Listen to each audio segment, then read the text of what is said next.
Hi everybody, it's Don. Well, I did something that I haven't done before. And I've been to this location probably 20 times. And I've never done their #1 tourist attraction. Until now.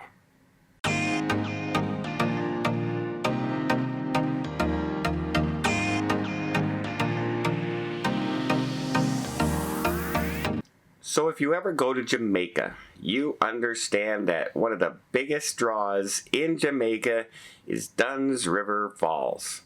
Now, I've seen tons of pictures, and I've seen tons of people doing it, but I've never done it myself. And I've been in Jamaica many times. So this trip around, I said, you know what? I'm going to go to Dunn's River Falls. And it starts off rather normal. You come out of the port here in Falmouth, Jamaica, and you make your way through the typical tourist area where you have tons of diamond and jewelry shops and watches and everything like that. You make your way out to the buses, and you're on a fairly large bus on the way out there, as it's a very popular attraction. So that's what we were getting ready to do, Dunn's River Falls. And when you get there, I just want to start this off by saying there's going to be a lot of walking, folks. There's going to be a lot of walking. You got to walk through the parking lot. Then you're going to walk up to where you have to get your wristband and your ticket to go in. Your guide will go and get those if you're doing a shore excursion through the cruise lines. Otherwise, you have to go stand in line yourself. Now, off to the left, where you can see a small lineup over there, those are people who are buying water shoes and buying the cell phone covers, like waterproof cell phone covers. So you do need waterproof shoes. You cannot use running shoes. They state very clearly 3 types of running types of shoes. One of them is diving shoes, water shoes, and I believe it was a deep sea sandal of some sort.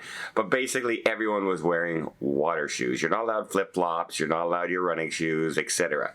So be warned, you're going to end up getting them. Now, they're not expensive. We stopped at a place, they were $10 to get a pair of water shoes. And so off I went with my water shoes, and I'm ready to go. Well, sort of. It's more walking. Once you get in, you actually got to walk. Now, they kind of bypass this area on the way in, but there's a big shopping area in there, and they will try and stop. They will lead you through this on the way out. It's like Disneyland and Disney World.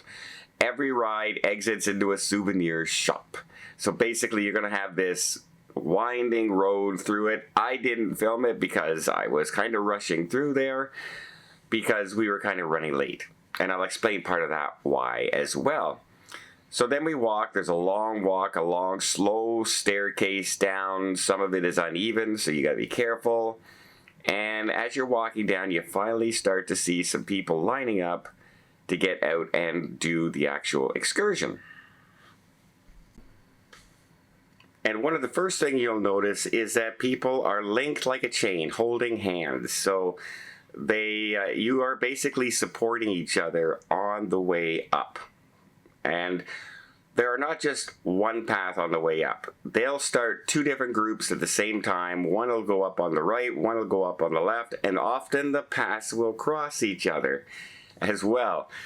But there are some parts where you really need a hand to get up, and I just want to make sure you understand this. I saw children doing this. I saw adults doing this. I saw people who were heavy doing this. I saw people perfectly in shape doing this. A lot of people can do this, but it is a struggle. A lot of people were stopping halfway and saying, is there an exit here? I don't want to continue. So if you have a lung condition or anything like that, like I do, you might want to reconsider this. However, I was determined I'm going to make it up to the top, and I was going to go.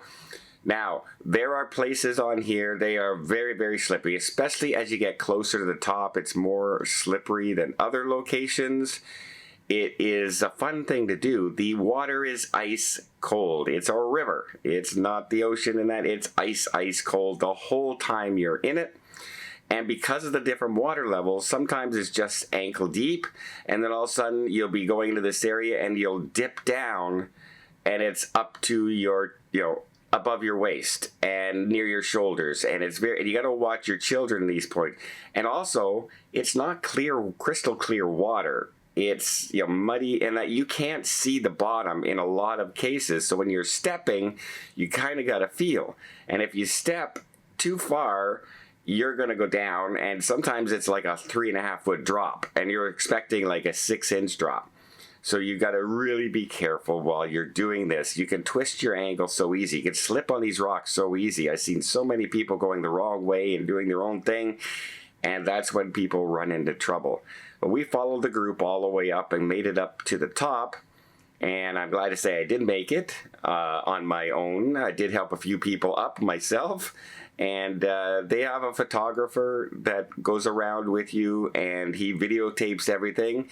It costs roughly $40, and you get a videotape of your family, or in my case by myself, and pictures, and then it's a video with Jamaican music and everything, a little bit of history and culture of Duns River Falls, and they'll send it to your email. It's $40. You can pay by card there, you can pay cash there, so you cannot pay by your cruise card though. You have to have a credit card of some kind or money exchange of some kind.